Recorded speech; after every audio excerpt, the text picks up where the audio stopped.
ಅವರು ನಿನ್ನೆ ಹೋಗಿದಾರಲ್ಲ, ಟೀಮ್ ಹೋಗಿದೆ, ಅವ್ರ ಕೆಲಸ ಅವ್ರು ಮಾಡ್ತಾರೆ, ಬಂದು ಅವರು ವರದಿ ಕೊಡೋವರೆಗೂ ನಾವು ಇಂಟರ್ಫಿಯರ್ ಆಗ. ಬಿಗ್ ಆಕ್ಷನ್ ಶುರುವಾಗ್ತಿದೆ, ಲೋಡ್ ಆಗ್ತಿದೆ. SIT ತನಿಖೆಯ ಅತಿ ಸೂಕ್ಷ್ಮ ವಿಚಾರಗಳು ಕೂಡ ಈಗ ಮಹತ್ವದ ಸುಳಿವುಗಳನ್ನು ನೀಡ್ತಿದೆ.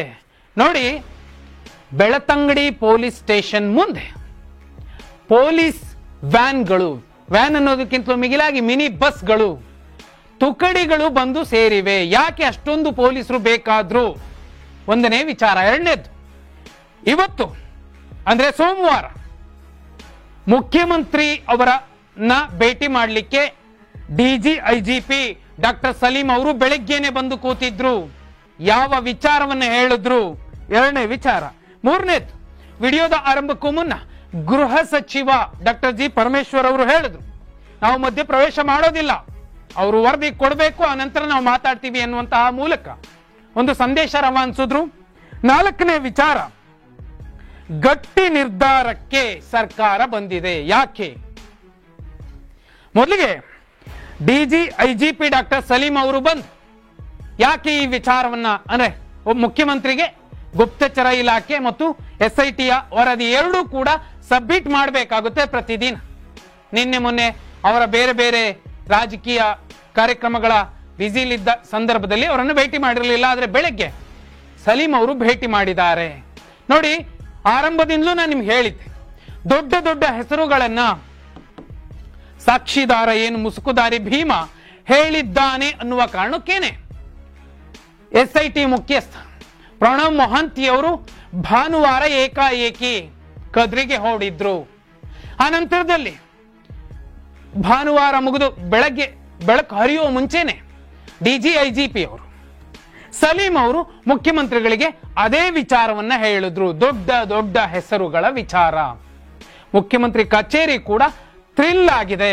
ಯಾಕಂದ್ರೆ ಬಹುದೊಡ್ಡ ಡೆವಲಪ್ಮೆಂಟ್ಸ್ ಆಗ್ತಾ ಇದೆ SIT ತನಿಖೆಯಲ್ಲಿ. ಆರಂಭದಲ್ಲಿ ಸಿಕ್ಕಿರುವಂತಹ ಪ್ರಾಥಮಿಕ ಮಾಹಿತಿಯನ್ನ ಆಧರಿಸಿದಂತಹ ಒಂದು ಸಣ್ಣ ರಿಪೋರ್ಟ್ ಅನ್ನ ಮುಖ್ಯಮಂತ್ರಿಗಳಿಗೆ ಕೊಟ್ಟಿದ್ದಾರೆ. ಈ ಹಿಂದೆ ಕೂಡ ದೊಡ್ಡ ನಾಯಕನೊಬ್ಬನ, ಸಿನಿಮಾ ನಟನೊಬ್ಬನ ನಿರ್ಧಾರ ತೆಗೆದುಕೊಳ್ಳುವಾಗಲೂ ಕೂಡ ಮುಖ್ಯಮಂತ್ರಿಗಳು ಗಟ್ಟಿಯಾಗಿ ನಿಂತಿದ್ರು. ಅಂಥದ್ದೇ ಒಂದು ನಿರ್ಧಾರವನ್ನ ಈಗ ಮುಖ್ಯಮಂತ್ರಿಗಳು ತಗೊಂಡಿದ್ದಾರೆ ಅನ್ನುವಂಥದ್ದು ಚರ್ಚೆ. ಕಾರಣ ಏನು? ಗುಪ್ತಚರ ವರದಿ. ನೋಡಿ, ಕರಾವಳಿ ಭಾಗದಲ್ಲಿ ಬಹುದೊಡ್ಡ ಜನಾಕ್ರೋಶ ವ್ಯಕ್ತವಾಗ್ತಿದೆ. ಈ ಹಿಂದಿನ ಸರ್ಕಾರಗಳು ಕಿವುಡಾಗಿತ್ತು ಆ ಸರ್ಕಾರಗಳಿಗೆ. ಆದ್ರೆ ಈಗ ಒಂದು ನಿರ್ಧಾರ ತಗೊಂಡಿದ್ದೀರಿ, ಅದು ನಿಮ್ಮ ಪರವಾಗಿ ಅಥವಾ ನಾಳೆ ಮತಗಳ ರೂಪದಲ್ಲೋ ಮತ್ತೊಂದು, ಅದು ಅವರ ವಿಚಾರ, ಒಳ್ಳೇದಾಗಬಹುದು ಅನ್ನುವಂತಹ ಒಂದು ವರದಿಯನ್ನ, ನಿಮ್ಮ ಬಗೆಗಿನ ಒಂದು ವರ್ಚಸ್ಸು ಬದಲಾಗತ್ತೆ ಆ ಭಾಗದಲ್ಲಿ ಅನ್ನುವಂತಹ ಒಂದು ರಿಪೋರ್ಟ್ ಅನ್ನ ಕೊಟ್ಟಿರುವ ಸಾಧ್ಯತೆ ಇದೆ. CM ಕಚೇರಿಯಲ್ಲಿ ಚರ್ಚೆ ಆಗಿರುವಂತಹ ಬಹುದೊಡ್ಡ ವಿಚಾರ ಇದು. ಆ ಕಾರಣಕ್ಕೋಸ್ಕರನೇ, ಯಾಕಂದ್ರೆ ಈ ಹಿಂದೆ ಸಾಕಷ್ಟು ಜನ ಸರ್ಕಾರಗಳು ಬಂದು, ನಾಯಕರು ಬಂದ್ರು, ಆ ಬೀದಿಗಳಲ್ಲಿ ನಿಂತ್ಕೊಂಡು ಸಾಕಷ್ಟು ವಿಚಾರವನ್ನ, ಈ ಹೆಣ್ಣು ಮಕ್ಕಳ ವಿಚಾರವನ್ನ ಬಿಟ್ಟು ಇನ್ನುಳಿದ ಎಲ್ಲ ವಿಚಾರಗಳನ್ನ ಮಾತಾಡಿದ್ರು. ಆದ್ರೆ ಈ ಅತ್ಯಾಚಾರ, ಅನಾಚಾರ, ದೌರ್ಜನ್ಯ, ತಲೆಬುರುಡೆಗಳ ವಿಚಾರವಾಗಿ ಒಬ್ರು ಗಟ್ಟಿಯಾದ ನಿರ್ಧಾರ ಮಾಡಲಿಲ್ಲ. ಆ ನಿರ್ಧಾರ ಮಾಡಿದ್ರೆ ಕೊನೆ ಪಕ್ಷ ಆ ಭಾಗದ ಜನ ನೆನೆಸ್ಕೋತಾರೆ ಅನ್ನುವಂತಹ ಒಂದು ವರದಿಯನ್ನ ಕೊಟ್ಟಿತ್ತು. ಆ ಕಾರಣಕ್ಕೋಸ್ಕರನೇ ಗಟ್ಟಿ ನಿರ್ಧಾರ ಮಾಡಿದ್ದಾರೆ. ಬಹುದೊಡ್ಡ ಜನಾಕ್ರೋಶಕ್ಕೆ ನಾವು ಎದುರಾಗಿ ಹೋದ್ರೆ ಸರ್ಕಾರಕ್ಕೂ ಕೆಟ್ಟ ಹೆಸರು ಬರುತ್ತೆ. ಆ ಕಾರಣಕ್ಕೋಸ್ಕರನೇ ನಾವು ಜನ ಏನ್ ಬಯಸ್ತಿದಾರೋ ಅದನ್ನೇ ಕೊಡೋಣ ಅನ್ನುವಂತಹ ನಿರ್ಧಾರಕ್ಕೆ ಬಂದಂತೆ ಕಾಣ್ತಿದೆ. ಆ ಕಾರಣಕ್ಕೋಸ್ಕರನೇ ಗಟ್ಟಿ ನಿರ್ಧಾರ ಮಾಡಿದ್ದಾರೆ. ಅದಕ್ಕೆ ಪೂರಕವಾಗಿ ಬೆಳತಂಗಡಿ ಪೊಲೀಸ್ ಸ್ಟೇಷನ್ ನ ಮುಂದೆ ಪೊಲೀಸ್ ಮಿನಿ ಬಸ್ಗಳು ಬಂದು ನಿಂತಿವೆ, ತುಕಡಿಗಳು ಬಂದು ನಿಂತಿವೆ. ಅಷ್ಟೊಂದು ಜನ ಪೊಲೀಸರನ್ನ ಯಾಕೆ ಸೇರಿಸ್ಕೊಂಡ್ರು? ಆ ದೊಡ್ಡ ಸರ್ಪಗಾವಲು ಯಾವ ಸಂದೇಶವನ್ನ ಕೊಡ್ತಿದೆ? ಬಿಗ್ ಆಕ್ಷನ್ ಏನೋ ಆಗತ್ತೆ. ಏನು? ಒಂದು, ಭೀಮನ ವಿಚಾರವನ್ನ ಹೇಳ್ಬಿಡ್ತೀನಿ. ಭೀಮ ಇಷ್ಟು ದಿನಗಳ ಕಾಲ ವಿಲ ಒದ್ದಾಡಿ ಈಗ SIT ರಚನೆಗೆ ಬಹುದೊಡ್ಡ ಸಾಕ್ಷಿಯಾಗಿ ನಿಂತಿರುವಂತದ್ದು ಮತ್ತು ತಪ್ಪೊಪ್ಪಿಗೆಯ ಪಶ್ಚಾತ್ತಾಪದ ಪತ್ರ ಬರೆದುಕೊಟ್ಟು ಜಡ್ಜ್ ಮುಂದೆ ನ್ಯಾಯ ಸಾಕ್ಷಿ ಹೇಳಿರುವಂತದ್ದು ಎಲ್ಲಕ್ಕೂ ಕೂಡ ಕಾರಣ ಏನಂದ್ರೆ, ತೀರಾ ಅವರ ಆತ್ಮೀಯರೊಬ್ಬರಿಗೆ ಬಹುದೊಡ್ಡ ಕಿರುಕುಳ ಆಗಿತ್ತು, ಸಂಕಟ ಆಗಿತ್ತು. ಅದನ್ನ ನೆನೆಸ್ಕೊಂಡು ವಿಲ ಒದ್ದಾಡ್ತಿದ್ದ. ಆ ಕಾರಣಕ್ಕೋಸ್ಕರನೇ ಈಗ ಬಂದು ಈ ರೀತಿ ನಿಂತಿದ್ದಾನೆ ಅನ್ನುವಂಥದ್ದು ಬಹುಮುಖ್ಯ ವಿಚಾರ. ನೋಡಿ, ಇಲ್ಲಿ 5 ವಿಚಾರ ನಾನು ನಿಮ್ಗೆ ಹೇಳಿದೆ. ಒಂದು, SIT 2ನೇ ದಿನದ ತನಿಖೆಯಲ್ಲೇ ಪ್ರಣವ್ ಮೊಹಂತಿ ಅವರು ಬರೋದಕ್ಕೆ ಕಾರಣವಾಗಿದ್ದು ದೊಡ್ಡ ದೊಡ್ಡ ಹೆಸರು.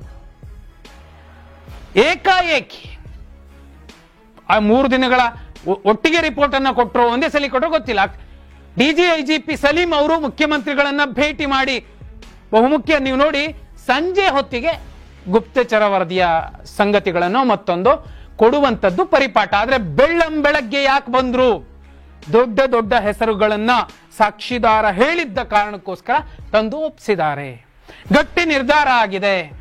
ಇದಕ್ಕೆ ಪೂರಕ ಅನ್ನುವಂತೇನೆ ಸೋಮವಾರ ಬಿಗ್ ಆಕ್ಷನ್ ಆಗುತ್ತೆ ಅನ್ನೋದಕ್ಕೆ ಸಾಕ್ಷಿ ಅಲ್ಲಿ ಬಂದು ನಿಂತಿರುವಂತಹ ಪೊಲೀಸ್ ತುಕಡಿಗಳು. ಏನೋ ಆಗತ್ತೆ ಅಲ್ಲ, ಸರಿಯಾದ ಕ್ರಮದಲ್ಲಿ ತನಿಖೆ ನಡೀತಿದೆ ಅನ್ನೋದಕ್ಕೆ ಇವೆಲ್ಲವೂ ಕೂಡ ಲಕ್ಷಣಗಳು, ಗುಣಲಕ್ಷಣಗಳು.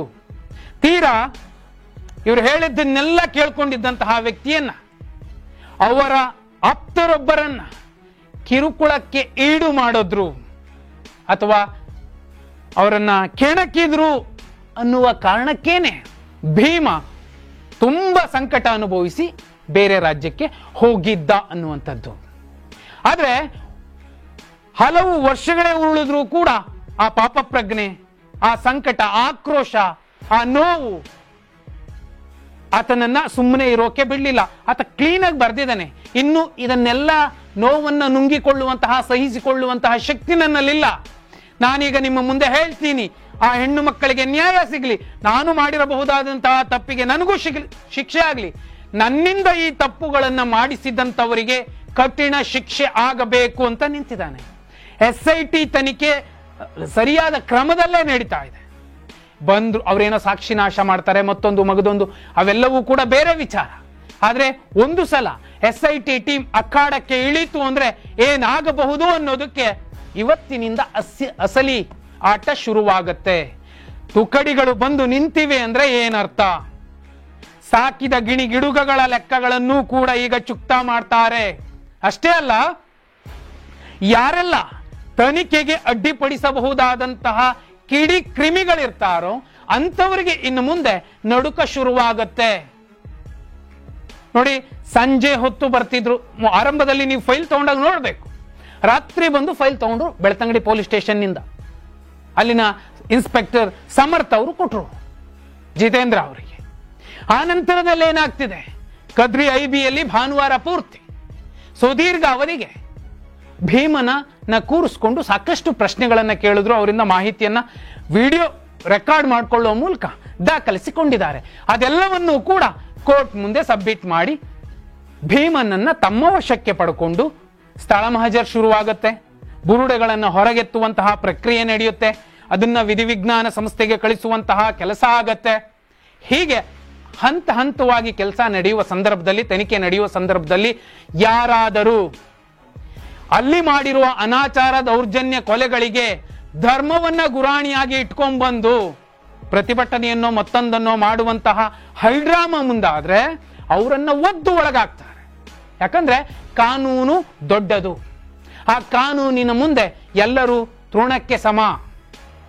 ತಪ್ಪು ಯಾರು ಮಾಡಿದ್ದಾರೋ ಅವರಿಗೆ ಶಿಕ್ಷೆ ಆಗ್ಬೇಕು ಅನ್ನೋದಾದ್ರೆ, ಆ ತಪ್ಪು ಮಾಡಿರುವವನ ಧರ್ಮವನ್ನೋ ಮತ್ತೊಂದನ್ನೋ ತಂದು ಮುಂದೆ ನಿಲ್ಸಿದ್ರೆ ಆ ನ್ಯಾಯ ದೇವತೆಗೆ ಮಾಡುವಂತಹ ಬಹುದೊಡ್ಡ ಅವಮಾನ ಮತ್ತು ಅಪಮಾನ ಆಗುತ್ತೆ. ಎಲ್ಲಕ್ಕಿಂತಲೂ ಮಿಗಿಲಾಗಿ ಆ ನೆಲದಲ್ಲಿ, ಆ ತೀರದಲ್ಲಿ ಕಣ್ಣೀರಿಟ್ಟು ಗೋಳಾಡಿ ರಕ್ತ ಹರಿಸಿಕೊಂಡು ಸಂಕಟ ಅನುಭವಿಸಿ ಬದುಕಿದ್ದಾಗಲೇ ನರಕ ನೋಡಿ ಸತ್ತಂತಹ ತಾಯಂದಿರಿಗೆ, ಹೆಣ್ಣು ಮಕ್ಕಳಿಗೆ, ಅನಾಥ ಶವಗಳ ಹೆಸರುಗಳಲ್ಲಿ ಸತ್ತಂತಹ ಭಿಕ್ಷುಕರಾದಿಯಾಗಿ ಎಲ್ರಿಗೂ ಕೂಡ ಆ ಆತ್ಮಗಳಿಗೆ ಶಾಂತಿ ಸಿಗೋದಿಲ್ಲ. ಈಗ ನಡೀತಿರುವಂತಹ ಕ್ರಮ, ಮುಖ್ಯಮಂತ್ರಿಗಳೇನೋ ಗಟ್ಟಿ ನಿರ್ಧಾರ ಮಾಡಿದರೆ ಯಾವ ಕಾರಣಕ್ಕೂ ಆ ತಪ್ಪಿತಸ್ಥರಿಗೆ ಶಿಕ್ಷೆ ಆಗಲೇಬೇಕು ಅಂತ ನಟನೊಬ್ಬನ ಕೇಸ್ನಲ್ಲಿ ಯಾವ ರೀತಿ ಗಟ್ಟಿ ನಿರ್ಧಾರ ಮಾಡಿದ್ರು ಅಂಥದ್ದೇ ನಿರ್ಧಾರ ಮಾಡಿದ್ದಾರೆ ಎನ್ನುವಂಥದ್ದು ಏನ್ ಕೇಳಿ ಬರ್ತಿದೆ. ಈ ಎಲ್ಲವೂ ಕೂಡ ಎಲ್ಲೋ ಒಂದು ಕಡೆ SIT ಸರಿಯಾದ ಕ್ರಮದಲ್ಲಿ ನಡೀತಿದೆ. ದೊಡ್ಡ ದೊಡ್ಡವರ ಹೆಸರುಗಳೆಲ್ಲ ಬಂದ ಮೇಲೆ ಈ ಪ್ರಕ್ರಿಯೆ ಆಗ್ತಿದೆಯಲ್ಲ, ಆದಷ್ಟು ಬೇಗ ಒಂದು ಒಳ್ಳೆಯ ವಿಷಯ, ಸುದ್ದಿ, ನೊಂದಂತಹ ಜನಾಕ್ರೋಶ ಏನಿದೆ ಆ ಕಿವಿಗಳಿಗೆ ತಲುಪುವಂತಹ ಸಾಧ್ಯತೆ ನಿಚ್ಚಳವಾಗಿದೆ.